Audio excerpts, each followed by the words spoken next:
श्री शिवाई नमस्तुभ्यम दर्शकों, जय महाकाल। जैसा कि आप सभी को पता है 3 अक्टूबर तिथि मंगलवार पड़ रही है और पितु पक्ष की पंचमी तिथि पड़ रही है।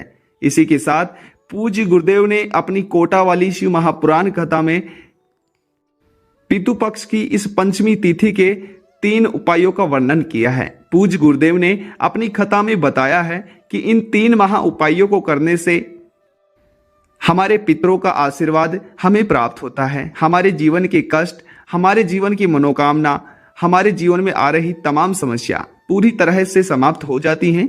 दोस्तों, पूज्य गुरुदेव ने बताया है अगर घर में बहुत कलेश चल रहा है, घर में रोजाना लड़ाई झगड़े होते हैं, घर में आपस के लोगों में मन मुटाव रहता है, तो पितु पक्ष की पंचमी तिथि को इन उपायों को अवश्य करना चाहिए या फिर पितु पक्ष के किसी भी दिन इन कार्यों को अवश्य करना चाहिए। भक्तों, कहा जाता है कि श्राद्ध काल के इन कार्यों में, इन कर्मों में हमारे जो पितर होते हैं, जो हमारे बड़े बूढ़े होते हैं, वे हमसे मिलने के लिए हमारे घर आते हैं और अगर हम उन्हें किसी भी तरह के उपाय या फिर कोई भी कार्य कर अगर प्रसन्न कर ले तो वह हमें आशीर्वाद देकर जाते हैं। यहीं अगर हम उन्हें कुछ विशेष गलतियों को कर रूठा दे, यानी कि रुष्ट कर दे, तो वहीं वे हमें श्राप भी देकर जाते हैं।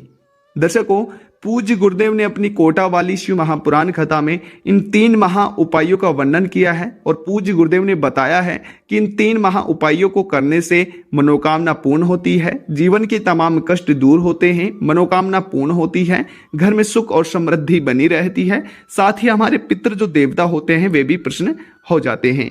तो आइए, वीडियो को शुरू करने से पहले सबसे पहले आपका काम चैनल को सब्सक्राइब करना, उसके बाद में वीडियो को लाइक और दोस्तों में शेयर करना। दोस्तों, जब आप इस वीडियो को शेयर करते हैं तो इसकी वजह से अन्य लोगों को भी इस वीडियो का लाभ प्राप्त होता है, जिसकी वजह से अन्य लोग इस वीडियो के ज्ञान से हीन नहीं होते हैं। वहीं आज की इस वीडियो को आप पूरा अवश्य देखिएगा। पूज्य गुरुदेव ने अपनी कोटा वाली कथा में इन 3 महा उपायों का वर्णन किया है और इन तीनों ही महा उपायों को आप सभी को करना है। दोस्तों, इस चैनल पर दी गई कोई भी जानकारी अधूरी नहीं होती है। इस चैनल पर दी गई कोई भी जानकारी व्यर्थ नहीं होती है। कहीं ना कहीं जीवन में आगे चलकर इस चैनल पर दी गई जानकारी काम आती है, तो आप चैनल को सब्सक्राइब अवश्य कीजिएगा। आइए, पूज्य गुरुदेव ने जो अपनी कोटा वाली शिव महापुराण कथा में इन 3 महा उपायों का वर्णन किया है उनके बारे में जानते हैं। दोस्तों, सबसे पहला उपाय है हमारे घर के पितरों को प्रसन्न करना। जब हमारे घर के पितर हमसे रूठ जाते हैं, हमसे रुष्ट हो जाते हैं, तो हमारे घर में झगड़े, लड़ाई, आपस में लोगों के मन मुटाव रहते हैं। उसके लिए आप लोगों को इन तीनों ही महा उपायों में से इस एक उपाय को अवश्य करना चाहिए। किस प्रकार से करना है, आइए जानते हैं। सबसे पहले आप लोगों को पता है और पूज्य गुरुदेव ने भी अपनी शिव महापुराण कथा में बताया है कि हमारे जो पितर होते हैं, हमारे पितरों का वास हमारे घर पर जहां पर पानी का स्थान होता है वहां पर होता है, वहां पर माना जाता है। पूज्य गुरुदेव ने अपनी कथा में बताया है कि जहां पर हमारे घर का पानी रखा जाता हो, यानी कि हमारे घर का परिंदा रखा जाता हो, वहां पर ही हमारे पितरों का वास होता है। ठीक है, तो आप लोगों को इस पितृ पक्ष जितने दिन तक ये पितृ पक्ष चले उतने दिन तक आप लोगों को अपने घर में जहां पर भी पानी का स्थान हो वहां पर एक मिट्टी का दीपक बनाना है। मिट्टी के दीपक में आपको घी डाल देना है, 4 बात लगानी है और जहां पर भी आपके घर में पानी का स्थान हो वहां पर उस दीपक को रखकर जला देना है। दोस्तों, कहते हैं कि इस उपाय को करने से हमारे जो पितृ देवता होते हैं वे प्रसन्न होते हैं, जिसकी वजह से घर में लड़ाई झगड़े, कष्ट, बाधा नहीं आती है और घर में सुख और समृद्धि बनी रहती है।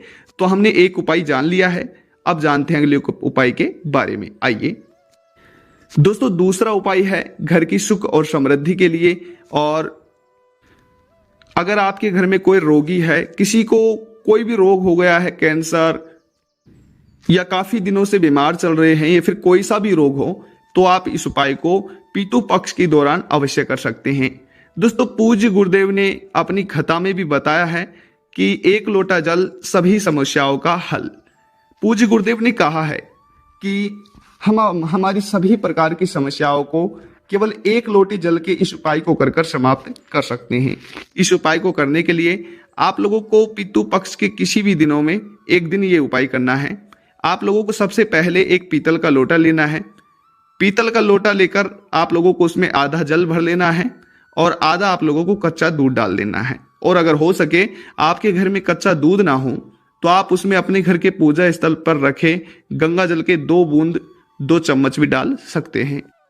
इतना कर लिया, उसके बाद में आप लोगों को 7 समी पत्र लेने हैं।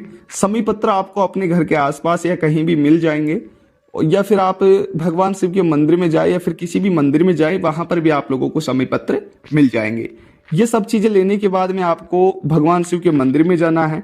आपको ऐसे मंदिर में जाना है जहां पर भगवान शिव की शिवलिंग हो। वहां पर जाकर आप लोगों को सबसे पहले उन 7 समी पत्रों को एक एक कर और श्री शिवाय नमस्तुभ्यम का जप कर शिवलिंग के ऊपर अर्पित कर देना है। उसके बाद में आप जो लोटे में जल, गंगा जल और कच्चे दूध लेकर गए हैं, उसे आप शिवलिंग पर श्री शिवाय नमस्तुभ्यम का मंत्र बोलते हुए अपने मन ही मन अपनी जो भी मनोकामना है, जो भी आपकी जीवन में कष्ट आ रहे हैं, जो भी आपको रोग लगा हुआ है, उसके बारे में बोलते हुए अर्पित कर देना है। उसके बाद में दोस्तों आप लोगों को भगवान शिव को जल अर्पित करना है और जल अर्पित करने के बाद में शिवलिंग से बहते हुए जल को उस लोटे में आपको वापस जलाधारी से थोड़ा सा भर लेना है। जलाधारी से थोड़ा सा जल भरने के बाद में आपको भगवान शिव को प्रणाम करना है और सीधे अपने घर आ जाना है। अपने घर आकर आप लोगों को अपने घर में जो भी रोगी है उस रोगी को उस लोटे का थोड़ा सा जल पिला देना है या फिर उसे छींटे मार देने हैं और अपने घर में भी छींटे मार देने हैं। कहते हैं और पूज्य गुरुदेव ने भी बताया है कि इस उपाय को करने से घर में सुख समृद्धि बनी रहती है और जो रोगी का रोग होता है वह पूरी तरह दूर हो जाता है, पूरी तरह नष्ट हो जाता है। दोस्तों पूज्य गुरुदेव ने अपनी कोटा वाली शिव महापुराण कथा में इस उपाय का वर्णन किया है। अब जानते हैं तीसरे और अंतिम उपाय के बारे में। अंतिम उपाय है व्यापार में प्रगति प्राप्त करने के लिए।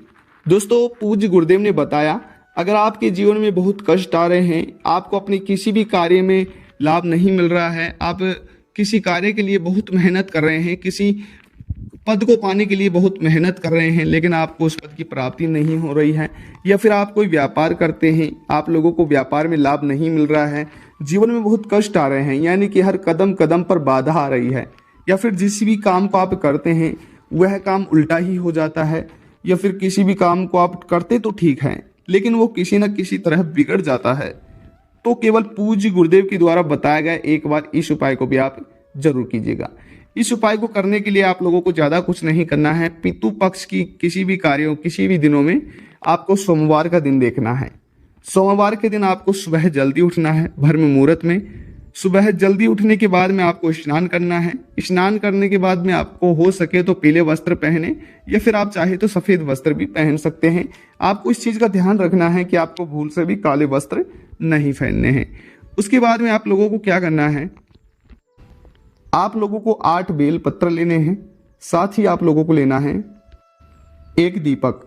इस उपाय को आप लोगों को शाम के समय भी कर सकते हैं, आप प्रदोष के समय, या चाहे तो आप दिन में भी कर सकते हैं। आप लोगों को 1 दीपक लेना है, दीपक में आपको घी डालना है और फिर 7 या फिर 8 या फिर 21 या फिर 51 जो भी आप चाहे अपनी इच्छा अनुसार बेलपत्र लें।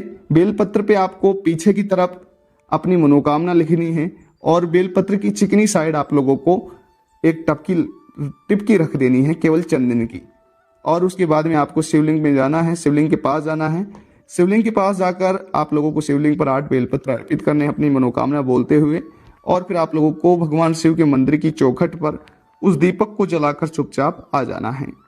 दोस्तों कहते हैं कि लगातार पितृ पक्ष में सारे दिन, पितृ पक्ष के सभी दिनों में या फिर पितृ पक्ष में पड़ने वाले एक सोमवार को अगर इस उपाय को किया जाए तो व्यापार में प्रगति मिलती है, व्यापार में लाभ मिलता है और हमारे कार्य के मार्ग में आ रहे सभी प्रकार की बाधा दूर हो जाती हैं, सभी प्रकार के संकट विपदा दूर हो जाती है। और इस उपाय को पूज्य गुरुदेव ने अपनी कोटा वाली शिव महापुराण कथा में बताया है। दोस्तों पूज्य गुरुदेव ने बताया है कि इन तीनों ही उपायों को करने से वास्तव में लाभ मिलता है। एक बार इन उपायों को आप जरूर कर देखिएगा, आपको भी लाभ मिलेगा। दोस्तों आशा करते हैं कि आपको वीडियो पसंद आया होगा। इस चैनल पर दी गई कोई भी जानकारी व्यर्थ नहीं जाती है, जीवन में कहीं ना कहीं चलकर आगे चलकर काम आती है। इसलिए वीडियो को पूरा देखने के लिए आप सभी का बहुत बहुत धन्यवाद। पुनः मिलते हैं एक और नई वीडियो के साथ, तब तक के लिए धन्यवाद जी, नमस्कार।